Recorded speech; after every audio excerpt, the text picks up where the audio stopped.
ಆಯುರ್ವೇದದಲ್ಲಿ ಬೇವಿಗೆ ವಿಶೇಷವಾದ ಸ್ಥಾನವಿದ್ದು ಹಿಂದಿನ ಕಾಲದಿಂದಲೂ ಬೇವಿನ ಎಲೆಗಳನ್ನ ಹಲವಾರು ಬಗೆಯ ಔಷಧಿಗಳಲ್ಲಿ ಬಳಕೆ ಮಾಡಿಕೊಂಡು ಬರಲಾಗುತ್ತಿದೆ. ಇದರ ಎಲೆ ತೊಗಟೆಯು ಹಲವಾರು ಬಗೆಯ ಔಷಧೀಯ ಗುಣಗಳನ್ನ ಹೊಂದಿದೆ. ಹಾಗಾದ್ರೆ ಆ ಔಷಧೀಯ ಗುಣಗಳು ಯಾವುವು ಎಂಬುದನ್ನ ಇವತ್ತಿನ ವಿಡಿಯೋ ಮುಖಾಂತರ ತಿಳಿದುಕೊಳ್ಳೋಣ. ಅದಕ್ಕಿಂತ ಮುಂಚೆ ನೀವಿನ್ನು ನನ್ನ ಚಾನೆಲ್ಗೆ ಸಬ್ಸ್ಕ್ರೈಬ್ ಆಗಿಲ್ಲ ಅಂದ್ರೆ ಪ್ಲೀಸ್ ಸಬ್ಸ್ಕ್ರೈಬ್ ಮಾಡ್ಕೊಡಿ, ಹಾಗೆ ಪಕ್ಕದಲ್ಲಿ ಇರುವಂತಹ ಬೆಲ್ ಐಕಾನ್ ನ ಕ್ಲಿಕ್ ಮಾಡಿ. ಬೇವಿನ ಎಲೆಗಳಲ್ಲಿ ಉರಿಯೂತ ಶಮನಕಾರಿ, ನಂಜು ನಿರೋಧಕ, ಸೂಕ್ಷ್ಮಾಣು ವಿರೋಧಿ ಮತ್ತು ಉರಿಯೂತ ಶಮನಕಾರಿ ಗುಣಗಳಿದ್ದು ಇದು ಹಲವಾರು ಕಾಯಿಲೆಗಳನ್ನ ದೂರವಿಡುವುದು.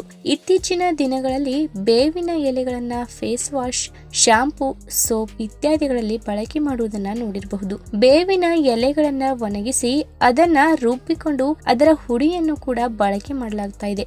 ಬೇವಿನ ಹೂವು, ಕಾಯಿ ಮತ್ತು ತೊಗಟೆಯಿಂದಲೂ ಇದನ್ನ ತಯಾರಿಸಿಕೊಳ್ಳಬಹುದು.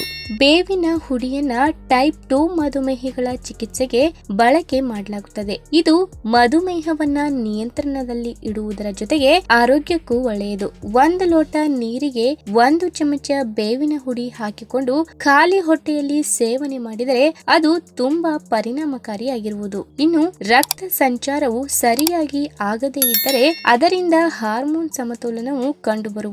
ಬೇವಿನ ಹುಡಿಯನ್ನ ಬಳಕೆ ಮಾಡಿದರೆ ಅದರಿಂದ ರಕ್ತ ಸಂಚಾರವು ಉತ್ತಮವಾಗಿ ಆಗುವುದು ಮತ್ತು ಹಾರ್ಮೋನ್ಗಳನ್ನ ಇದು ಸಮತೋಲನದಲ್ಲಿ ಇಡುವುದು. ಅಸ್ತಮಾ ನಿವಾರಣೆ ಮಾಡಲು ಬೇವಿನ ಹುಡಿಯು ತುಂಬಾ ಲಾಭಕಾರಿ ಎಂದು ಪರಿಗಣಿಸಲಾಗಿದೆ. 1 ಲೋಟ ಉಗುರು ಬೆಚ್ಚಗಿನ ನೀರಿಗೆ ಸ್ವಲ್ಪ ಬೇವಿನ ಹುಡಿ ಮತ್ತು ಕೆಲವು ಹನಿ ಬೇವಿನ ಎಣ್ಣೆ, ಅರಿಶಿನ ಹಾಕಿಕೊಂಡು ಪೇಸ್ಟ್ ಮಾಡಿ ಬೇವನ್ನ ವಿವಿಧ ರೀತಿಯಿಂದ ಚರ್ಮದ ಆರೈಕೆಗೆ ಬಳಕೆ ಮಾಡಬಹುದು. ಇದನ್ನ ಹಲವಾರು ಬಗೆಯ ಮನೆಮದ್ದು ಮತ್ತು ಉತ್ಪನ್ನಗಳಲ್ಲಿ ಬಳಸಲಾಗುತ್ತದೆ. ಬೇವಿನ ಹುಡಿಯು ಮೊಡವೆ ನಿವಾರಿಸಲು ಮತ್ತು ಬೊಕ್ಕೆ ಕಡಿಮೆ ಮಾಡಲು ಸಹಕಾರಿ. ಬೇವಿನಲ್ಲಿ ಹಲವಾರು ಬಗೆಯ ನೈಸರ್ಗಿಕ ಅಂಶಗಳಿದ್ದು ಇದು ಮೊಡವೆ ನಿವಾರಿಸಲು ಸಹಕಾರಿ. ಇದನ್ನ ಮುಖದ ಕ್ರೀಮ್ ಮತ್ತು ವಾಶ್ಗಳಲ್ಲಿ ಬಳಕೆ ಮಾಡುವರು. ಇನ್ನು ಬೇವಿನಲ್ಲಿ ಉರಿಯೂತ ಶಮನಕಾರಿ ಗುಣಗಳು ಇವೆ ಮತ್ತು ಇದು ಚರ್ಮದಲ್ಲಿ ತುರಿಕೆ ಮತ್ತು ಉರಿಯ ಅನುಭವ ಕಡಿಮೆ ಮಾಡಲು ಸಹಕಾರಿ. ವಿವಿಧ ರೀತಿಯ ಹೊಟ್ಟೆಯ ಸಮಸ್ಯೆಗಳನ್ನು ನಿವಾರಣೆ ಮಾಡಲು ಬೇವಿನ ಹುಡಿ ಬಳಕೆ ಮಾಡಬಹುದು. ಬೇವಿನ ಹುಡಿಯು ಕರುಳಿನ ಹುಳ ಮತ್ತು ಜೀರ್ಣಕ್ರಿಯೆ ಸುಧಾರಣೆ ಮಾಡಲು ಸಹಕಾರಿ. ಬೇವಿನ ಹುಡಿಯನ್ನ ಉಗುರು ಬೆಚ್ಚಗಿನ ನೀರಿಗೆ ಹಾಕಿಕೊಂಡು ಸರಿಯಾಗಿ ಮಿಶ್ರಣ ಮಾಡಿ ಕುಡಿದರೆ ಅದರಿಂದ ಅಜೀರ್ಣದಂತಹ ಸಮಸ್ಯೆಗಳು ನಿವಾರಣೆಯಾಗುವುದು. ಇನ್ನು ಬೇವಿನ ಎಲೆಯಲ್ಲಿ ಇರುವಂತಹ ಬ್ಯಾಕ್ಟೀರಿಯಾ ವಿರೋಧಿ ಗುಣವು ದಂತ ಕುಳಿಗೆ ಕಾರಣವಾಗುವಂತಹ ಪದರವನ್ನ ದೂರ ಮಾಡುವುದು. ಬೇವನ್ನು ಹಲವಾರು ಟೂತ್ ಪೇಸ್ಟ್ ಗಳಲ್ಲಿ ಬಳಕೆ ಮಾಡುವರು ಮತ್ತು ದಂತಕುಳಿ ಸಮಸ್ಯೆ ನಿವಾರಣೆ ಮಾಡಲು ಇದು ಸಹಕಾರಿ. ಬೇವಿನ ಕಡ್ಡಿಯಿಂದ ಹಲ್ಲುಜ್ಜುವುದನ್ನ ನಾವು ಹಿಂದಿನ ದಿನಗಳಲ್ಲಿ ನೋಡಿರಬಹುದು.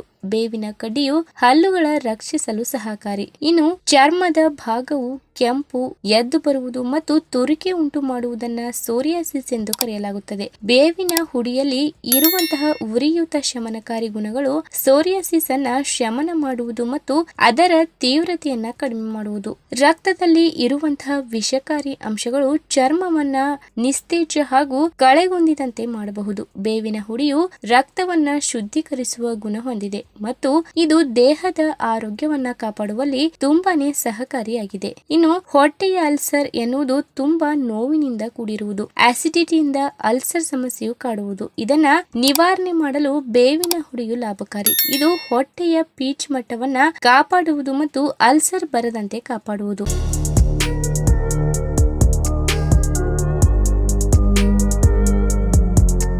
ಪರಂಗಿ ಮರದ ವಿಶೇಷತೆಯ ಬಗ್ಗೆ ಸಾಧಾರಣವಾಗಿ ನೀವು ತಿಳಿದುಕೊಂಡಿರ್ತೀರಿ. ಹೀಗಾಗಿ ನಾವು ಅದರ ಬಗ್ಗೆ ಬೇರೆ ಹೇಳಬೇಕಾಗಿಲ್ಲ. ಪರಂಗಿಕಾಯಿ, ಅದರ ಬೀಜಗಳು, ಹಣ್ಣು ಎಲ್ಲವೂ ಸಹ ಒಂದೊಂದು ರೀತಿಯಲ್ಲಿ ನಮ್ಮ ದೇಹಕ್ಕೆ ಪ್ರಯೋಜನಕಾರಿ. ಒಟ್ಟಾರೆಯಾಗಿ ಹೇಳಬೇಕೆಂದ್ರೆ ದೊಡ್ಡ ದೊಡ್ಡ ಜೀವಕ್ಕೆ ಮಾರಕ ಎನಿಸುವ ಸಮಸ್ಯೆಗಳನ್ನ ಅತ್ಯಂತ ಸುಲಭವಾಗಿ ಪರಂಗಿ ಮರದ ಎಲೆಗಳು ಬಗೆಹರಿಸುವ ಕೆಲಸ ಮಾಡಿವೆ. ನಮ್ಮ ರಕ್ತ ಕಣಗಳಲ್ಲಿ ಪ್ಲೇಟ್ಲೆಟ್ಗಳು ಸಹ ಬಹಳ ಮುಖ್ಯವಾದವು. ಇವುಗಳ ಕೊರತೆ ಎದುರಾದರೆ ದೇಹದ ರೋಗ ನಿರೋಧಕ ಶಕ್ತಿ ಕುಂದುತ್ತದೆ ಮತ್ತು ಇನ್ನಿತರ ಆರೋಗ್ಯ ಸಮಸ್ಯೆಗಳು ಕಾಣಿಸಿಕೊಳ್ಳಲು ಪ್ರಾರಂಭವಾಗುತ್ತದೆ. ಹಾಗಾಗಿ ಇವುಗಳ ಸಮತೋಲನವನ್ನ ಕಾಯ್ದುಕೊಳ್ಳುವುದು ಬಹಳ ಮುಖ್ಯವಾಗುತ್ತದೆ. ಹಾಗಾದ್ರೆ ಪರಂಗಿ ಮರದ ಎಲೆಗಳು ಹೇಗೆ ನಮ್ಮ ದೇಹದ ರಕ್ತ ಸಂಚಾರದಲ್ಲಿ ಕಂಡುಬರುವ ಬಹು ಮುಖ್ಯವಾದ ಅಂಶಗಳು ಎನ್ನಲಾದ ಪ್ಲೇಟ್ಲೆಟ್ಗಳ ಸಂಖ್ಯೆಯನ್ನ ಹೆಚ್ಚು ಮಾಡಬಹುದು ಮಾಡಬಲ್ಲದು ಎಂಬುದರ ಬಗ್ಗೆ ಇವತ್ತಿನ ವಿಡಿಯೋ ಮುಖಾಂತರ ತಿಳಿದುಕೊಳ್ಳೋಣ.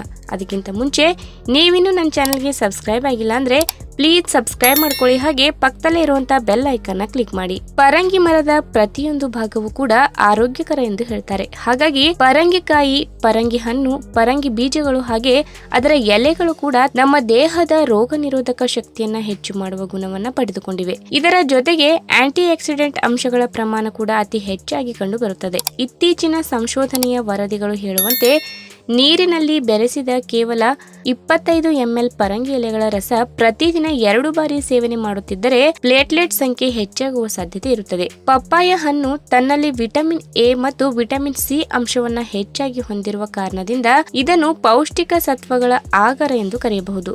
ಇನ್ನು ಪರಂಗಿ ಮರದ ಎಲೆಗಳು ತಮ್ಮಲ್ಲಿ ಆಂಟಿ ಆಕ್ಸಿಡೆಂಟ್ ಗುಣಲಕ್ಷಣಗಳು ಇರುವ ಕಾರಣದಿಂದ ನಮ್ಮ ದೇಹದಲ್ಲಿ ರಕ್ತದ ಕಣಗಳನ್ನ ಹಾಗೂ ಪ್ಲೇಟ್ಲೆಟ್ಸ್ಗಳ ಸಂಖ್ಯೆಯನ್ನ ಹೆಚ್ಚು ಮಾಡುವ ಸಾಧ್ಯತೆ ಇದೆ. ಕೆಂಪು ರಕ್ತ ಕಣಗಳ ಜೀವಕೋಶಗಳನ್ನ ಬೇರ್ಪಡಿಸುವ ಕಾರಣದಿಂದಾಗಿ ಡೆಂಗ್ಯೂ ವೈರಸ್ ಮತ್ತು ಇನ್ನಿತರ ಮಾರಕ ಸಮಸ್ಯೆಗಳಿಗೆ ವಿರುದ್ಧ ರೀತಿಯಲ್ಲಿ ಕೆಲಸ ಮಾಡಿ ಆರೋಗ್ಯ ರಕ್ಷಣೆ ಮಾಡುತ್ತವೆ. ಹೀಗಾಗಿ ತಾಜಾ ಪರಂಗಿ ಎಲೆಗಳನ್ನು ದಿನದಲ್ಲಿ 1 ಅಥವಾ 2 ಬಾರಿ ಪೇಸ್ಟ್ ತಯಾರು ಮಾಡಿಕೊಂಡು ಸೇವನೆ ಮಾಡುವುದರಿಂದ ಅತಿ ಹೆಚ್ಚು ಅನುಕೂಲವಾಗಲಿದೆ. ಇನ್ನು ಆಯುರ್ವೇದದ ಪದ್ಧತಿಯ ಪ್ರಕಾರ ಯಾವಾಗ ನಮ್ಮ ದೇಹದಲ್ಲಿ ಸಮತೋಲನ ತಪ್ಪುತ್ತದೆ ಆಗ ನಮಗೆ ಜ್ವರ ಬರುತ್ತದೆ ಮತ್ತು ಈ ಸಂದರ್ಭದಲ್ಲಿ ಪಪ್ಪಾಯ ಎಲೆಗಳ ರಸ ಅದ್ಭುತವಾಗಿ ಕೆಲಸ ಮಾಡುತ್ತದೆ. ತನ್ನಲ್ಲಿರುವ ಆಂಟಿ ಆಕ್ಸಿಡೆಂಟ್ ಅಂಶಗಳ ಪ್ರಮಾಣದಿಂದ ದೇಹದ ಗಾಯಗಳನ್ನು ವಾಸಿ ಮಾಡುವ ಜೊತೆಗೆ ಜ್ವರದ ಸಮಸ್ಯೆಯನ್ನ ನಿವಾರಣೆ ಮಾಡಿ ದೇಹದ ಬಿಳಿ ರಕ್ತ ಕಣಗಳನ್ನು ಸ್ವಯಂಚಾಲಿತವಾಗಿ ಹೆಚ್ಚು ಮಾಡಿ ರೋಗ ನಿರೋಧಕ ಶಕ್ತಿಯನ್ನ ಅಭಿವೃದ್ಧಿಪಡಿಸುತ್ತದೆ. ಇನ್ನು ಪರಂಗಿ ಮರದ ಎಲೆಗಳ ರೀತಿ ಇನ್ನೂ ಕೆಲವು ಆಹಾರ ಪದಾರ್ಥಗಳು ಪ್ಲೇಟ್ಲೆಟ್ ಸಂಖ್ಯೆಯನ್ನ ಹೆಚ್ಚು ಮಾಡುವಲ್ಲಿ ನೆರವಾಗುತ್ತವೆ ಎಂದು ಹೇಳ್ತಾರೆ. ಹೌದು, ನಮ್ಮ ದೇಹದಲ್ಲಿ ಡೆಂಗ್ಯೂ ಜ್ವರವನ್ನ ನಿವಾರಣೆ ಮಾಡಿ ಪ್ಲೇಟ್ಲೆಟ್ ಸಂಖ್ಯೆಯನ್ನ ಹೆಚ್ಚು ಮಾಡುವ ಗುಣಲಕ್ಷಣವನ್ನ ಆಡಿನ ಹಾಲು ಕೂಡ ಪಡೆದುಕೊಂಡಿದೆ. ಆದರೆ ಡೆಂಗ್ಯೂ ಜ್ವರ ಬಂದಿರುವ ರೋಗಿಗಳಿಗೆ ಆಡಿನ ಹಾಲು ಸೇವನೆ ಮಾಡಿದರೆ ಪರಿಹಾರ ಸಿಗುತ್ತದೆ ಅಥವಾ ಇಲ್ಲ ಎಂಬುದರ ಬಗ್ಗೆ ಯಾವುದೇ ಖಚಿತ ಮಾಹಿತಿ ಇಲ್ಲ. ಆದರೂ ಕೂಡ ಆಡಿನ ಹಾಲಿನಲ್ಲಿ ಸೆಲೆನಿಯಂ ಅಂಶ ಇರುವುದರಿಂದ ಇದೊಂದು ಬಹಳ ಪ್ರಯೋಜನಕಾರಿಯಾದ ಹಾಲು ಎಂದು ಹೇಳಬಹುದು. ಆಯುರ್ವೇದದ ಪ್ರಕಾರ ಈ ಹಿಂದೆ ಕೂಡ ವಿವಿಧ ಬಗೆಯ ಜ್ವರದ ಸಮಸ್ಯೆಗಳಿಗೆ ಪರಿಹಾರವಾಗಿ ಮೇಕೆ ಹಾಲನ್ನು ಬಳಕೆ ಮಾಡಿದ್ದಾರೆ. ಆದರೆ ಇದು ಪ್ಲೇಟ್ಲೆಟ್ ಸಂಖ್ಯೆಯನ್ನ ಹೆಚ್ಚು ಮಾಡುವ ಯಾವುದೇ ನಿದರ್ಶನ ಇದುವರೆಗೆ ಲಭ್ಯವಾಗಿಲ್ಲ. ಇನ್ನು ಪರಂಗಿ ಮರದ ಎಲೆಗಳ ರಸ ಡೆಂಗ್ಯೂ ಜ್ವರ ಇರುವವರಿಗೆ ಹೆಚ್ಚು ಪ್ರಯೋಜನಕಾರಿ. ಇದು ಪ್ಲೇಟ್ಲೆಟ್ ಸಂಖ್ಯೆಯನ್ನ ಅಭಿವೃದ್ಧಿಪಡಿಸುತ್ತದೆ. ಮೇಕೆ ಹಾಲಿನ ರೀತಿ ಇದರಲ್ಲಿ ಯಾವುದೇ ದ್ವಂದ್ವ ನಿಲುವಿಲ್ಲ. ಪರಂಗಿ ಮರದ ಎಲೆಗಳಿಂದ ದೇಹದಲ್ಲಿ ಪ್ಲೇಟ್ಲೆಟ್ ಸಂಖ್ಯೆ ಹೆಚ್ಚಾಗಿ ಅತಿಯಾದ ಜ್ವರ ನಿವಾರಣೆ ಆಗುತ್ತದೆ ಎಂಬ ಬಗ್ಗೆ ಬಹಳ ಹಿಂದಿನಿಂದಲೂ ಪುರಾವೆಗಳು ಇವೆ. ಹೀಗಾಗಿ ಡೆಂಗ್ಯೂ ಜ್ವರ ಬಂದಿರುವ ಜನರು ತಾವು ತೆಗೆದುಕೊಳ್ಳುವ ಔಷಧಿಗಳ ಜೊತೆಗೆ ಇದನ್ನು ಸಹ ಸೇವನೆ ಮಾಡಬಹುದು.